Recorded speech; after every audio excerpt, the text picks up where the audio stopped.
கர்த்தருடைய பரிசுத்த நாமத்துக்கே மகிமை உண்டாவதாக. இன்னைக்கு கூட யாத்திராகமம் 34ஆம் அதிகாரத்தை பார்க்க போகிறோம். இந்த அதிகாரத்தில் ஏசப்பா மோசையை பார்த்து சொல்கிறாங்க, நீ முந்தின கற்பலகைகள் மாதிரி 2 கற்பலகைகளை நீ எடுத்து ரெடி பண்ணி வச்சுக்கோ. நீ முன்னாடி உடச்சி போட்ட அந்த பலகையில் இந்த வார்த்தையை நான் இதில் எழுதுவேன். விடியற் காலத்தில் நீங்கள் ஆயத்தமாகி மலையின் மேலே ஏறி அந்த உச்சியில் என்னோட சமூகத்துக்கு வரணும். உங்க கூட யாரும் வரக்கூடாது, மலையில் ஒருத்தரும் காணப்படக்கூடாது, அது பக்கத்தில் எந்த ஆடு மாடும் மேயக்கூடாது அப்படின்னு சொல்கிறாங்க. அதே மாதிரி மோசை என்ன பண்ணார்னா, காலையிலே கிளம்பி அந்த 2 கற்பலகைகள்லாம் எடுத்துட்டு ஏசப்பா என்னெல்லாம் சொன்னாங்களோ அதுக்கேற்ற மாதிரி என்ன பண்ணுறாரு, அந்த மலை மேலே ஏறுறாங்க.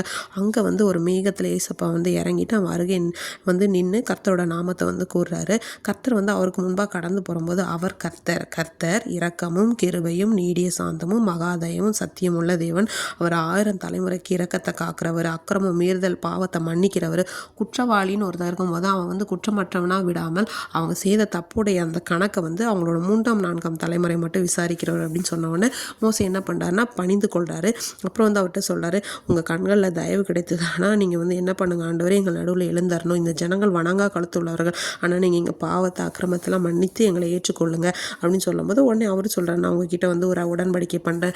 எந்த ஜாதி இடத்துலையும் பண்ணாத அற்புதங்கள் அதிசயங்களை நான் உங்கள் கூட பண்ணுவேன். நான் உங்கள் கூட இருந்து பண்ணுறதை எல்லா ஜனங்களும் பார்ப்பாங்க. உங்கள் கூட இருந்து நான் பண்ணுற காரியம் பயங்கரமாக இருக்கும். நான் இன்றைக்கி உனக்கு சொல்கிற எல்லாத்தையும் கை கொள்ளுங்க. உங்களுக்கு முன்பாக இருக்கிற எல்லா ஜாதிகளும் நான் துரத்தி விடுவேன். நீங்கள் போய் சேருகிற தேசத்தோடு இருக்கிற அந்த குடிகளோடு நீங்கள் என்ன பண்ணக்கூடாது, சேர்க்கக்கூடாது. அவங்க கூட கலவாதீங்க. அவங்களோட பலிபீடங்கள் எல்லாம் இடித்து போடுங்க, அவங்களோட சிலைகளெல்லாம் தகர்த்து போடுங்க.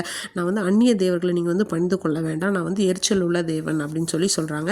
அடுத்து நீ ஒருவேளை அந்த தேசத்தோட குடிகளோட உடன்படிக்கை பண்ணிடுவேன் அப்படின்னா அவங்க அவங்களோட வழிக்கு, அவங்களோட அந்த சிலை வழிபாட்டுக்கு எல்லாத்துக்கும் உங்களை இழுத்துட்டு போயிடுவாங்க. உங்களோட குமாரர் குமாரத்தைகளுக்கு பெண் கொடுப்பீங்க. அவங்களோட அந்த தெய்வங்களை பின்பற்றுறதுக்கு இது கூட்டிகிட்டு போயிடுவாங்கன்னு சொல்லிட்டு, அதுக்கப்புறம் புளிப்பில்லை அப்பா பண்டிகை நீங்கள் என்ன பண்ணணும், கை கொள்ளணும்.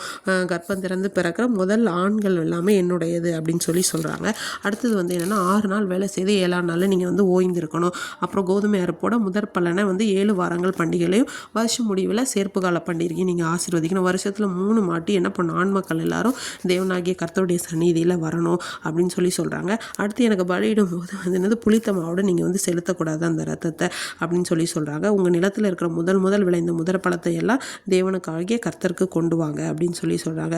மேலே கர்த்தர் மோசையை பார்த்து சொல்கிறாங்க, இந்த வார்த்தை எல்லாத்தையும் நீ எழுதி இந்த வார்த்தையின்படி உன்னோடு இஸ்ரவேல் மக்களோட நான் உடன்படிக்கை பண்ண அப்படின்னு சொல்கிறாங்க. அங்கே மோசே இரவும் பகலும் 40 நாள் தண்ணீர் குடியாமலும் அப்பம் புசியாமலும் அவருடைய அந்த 10 கற்பனைகளாக உடன்படிக்கை வார்த்தைகள் பலகையில் எழுதுறாரு. மோசே சாட்சி பலகைகள் 2த்தையும் எடுத்துகிட்டு சீனாய் மலையிலேருந்து இறங்கும்போது அவரோட முகம் பார்த்தீங்கன்னா அவ்வளோ பிரகாசமாக இருந்தது. அது அவருக்கே தெரியல. ஆரோன் அந்த இஸ்ரவேல் புத்திர எல்லாரும் பார்க்கும்போது அவனோட முகம் பிரகாசிப்பதை பார்த்து அவங்க சமீபத்தில் கிட்ட போகிறதுக்கு என்ன பண்ணுறாங்க, பயப்படுறாங்க. மோசே அவங்கள அழைத்துட்டு அவங்க சபையில் உள்ள எல்லா பிரபுக்கள் எல்லாரும் முன்னாடியும் தேவன் என்னென்னலாம் சொன்னாரோ அதெல்லாம் பேசுகிறாங்க. அப்போ அவரோட முகத்தில் முக்காடு போட்டிருக்காரு. அது இஸ்ரவேல் புத்திர அவங்களோட முகம் பிரகாசிக்கிறத பார்த்தாங்க இல்லையா, அவங்க பயந்துருந்ததுனால மோசே தேவனோட பேசுகிறது வரைக்கும் என்ன பண்ணுறாரோ அந்த முக்காட்டை அவரோட முகத்தில் போட்டு கொண்டிருந்தார். இன்றைக்கி நாட்களில் கூட நம்முடைய பாவத்தையும் அக்கிரமத்தையும் அவர் மன்னிக்கிற தேவனாக இருக்கிறாரு.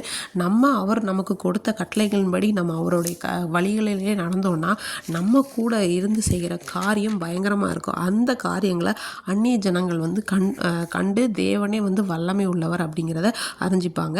நம்மளும் அந்த சிலை வழிபாடுக்கு ஒத்த இப்படிப்பட்ட உலக காரியங்களோடு நம்ம என்ன பண்ணக்கூடாது, ஒன்று சேராமல் அவருக்கு பிரியமான பிள்ளைகளாய் பரிசுத்தத்தோடு நம்ம இருக்கும்போது ஏசப்பா நம்ம கூட இருந்து நம்ம ஒவ்வொருத்தருடைய வழிகளிலும் நம்மை வழிநடத்த வல்லவராய் இருக்கிறார். ஆமீன்.